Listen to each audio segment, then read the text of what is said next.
Court में अनुच्छेद 370 से जुड़े फैसले पर पुनर्विचार की याचिका पर प्रतिक्रिया दी है। उन्होंने कहा कि धारा 370 अब वापस नहीं आ सकता। 70 के विरुद्ध रिव्यू पिटीशन जो सुप्रीम कोर्ट में आज डाली गई है, देखिए उनका वो रिव्यू पिटीशन डालना उनका संवैधानिक अधिकार है, लेकिन उनको ये भी समझना पड़ेगा उन पार्टीज को कि धारा 370 अब भारत के संविधान का हिस्सा नहीं है, उसको निरस्त कर दिया गया है और कश्मीर का पूर्ण साइकोलॉजिकल विलय जो भारत के साथ हुआ है वो अभी टूटने नहीं वाला। तो मुझे नहीं लगता कि सुप्रीम कोर्ट ऑफ इंडिया जो कि जिन्होंने कि बहुत ही एक लंबा इस पे डिस्कशन किया, इस पे इसकी सुनवाई की और इसकी हेयरिंग दी बहुत लंबे टाइम की, और वो बहुत और एक कॉन्स्टिट्यूशनल बेंच ने जो डिसीजन दिया, मुझे नहीं लगता कि ये कुछ ज़्यादा इसमें हमें तूल देना चाहिए। मुझे लगता है कि धारा 370 को निरस्त करना भारत के लिए एक मॉन्यूमेंटल डिसीजन था और हम सबको इसका स्वागत करना चाहिए। जो पार्टीज इसका विरोध में अब रिव्यू पिटीशन लेके जा रही है, जैसे कि मैंने पहले बोला कि उनका एक संवैधानिक अधिकार है, वो कर सकते हैं, बट होना कुछ नहीं है। सुप्रीम कोर्ट का रिव्यू पिटीशन उनकी डिसमिस कर दी जाएगी, उसके बाद वो शायद क्यूरेटिव पिटीशन लाए, वो भी उसको डिसमिस कर दिया जाएगा और मुझे लगता है कि हम लोगों को इसके बारे में ज़्यादा ढूंढनी, और ये एक्सपोज भी करता है उन पॉलिटिकल पार्टीज़ को, ये एक्सपोज भी करता है उन लोगों को जो भारत के संविधान के विरुद्ध बातें करते हैं।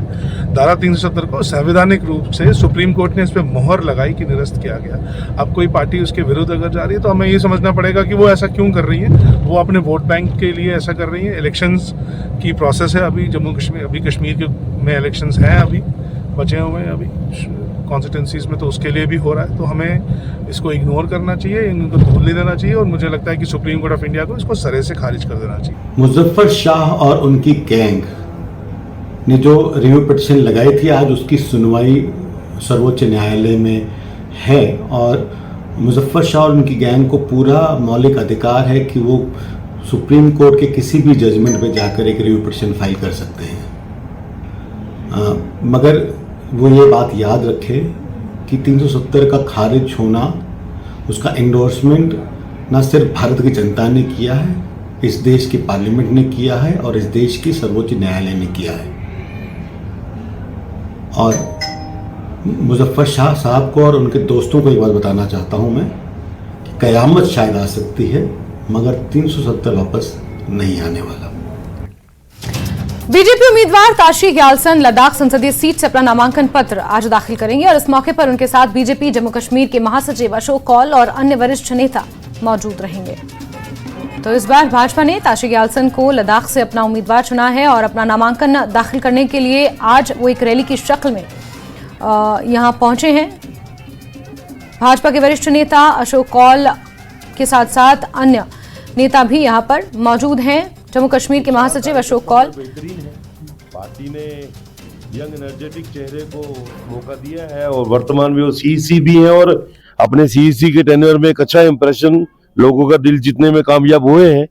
अच्छी पर्सनैलिटी है और बॉडी लैंग्वेज से भी लगता है कि एक ज़ील है चुनाव लड़ने की, जीतने की। और आप देखेंगे 2024 में लद्दाख एक नया वर्डिक्ट देगा और हमने 2014 का भी चुनाव लड़ा, 2019 में हमने अपने सिस्टम को और भी इम्प्रूव किया, कार्यकर्ताओं को और भी उत्साह बढ़ा, अच्छे मार्जिन से जीते रहे और हम यकीनन कह सकते हैं कि 2024 का चुनाव लद्दाख जो है कम से कम 30,000 वोटों से चुनाव जीतकर सीट जो है नरेंद्र मोदी जी की झोली में डालेंगे। जो एक 400 प्लस का जो अभियान चल रहा है पूरे देश में, उसमें लद्दाख अपना योगदान जरूर देगा। बढ़ते आगे, डीपीएपी की जानिब से कारलुकुन कुलगाम में कार्यकर्ता सम्मेलन का आयोजन किया गया। पार्टी के प्रांतीय अध्यक्ष मोहम्मद अमीन भट्ट ने कार्यकर्ताओं को संबोधित किया। उन्होंने कहा कि अपनी पार्टी जनहित के पक्ष में और जम्मू कश्मीर के समग्र विकास के लिए काम करेगी। उन्होंने पार्टी प्रत्याशी एडवोकेट मोहम्मद सलीम पर्रे को सफल बनाने पर जोर दिया।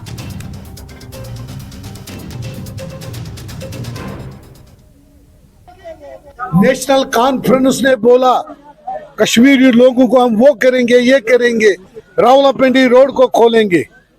नहीं किया है कुछ लोगों ने, जो उनकी कमिटमेंट थी वो बराबर नहीं किया है लोगों ने। जो 370 और 35 से असली वो नेशनल कॉन्फ्रेंस ने खत्म कर दिया है। अब थोड़ा कुछ बचा तो बीजेपी ने खत्म कर दिया है। अब पीडीपी ने जो 12 साल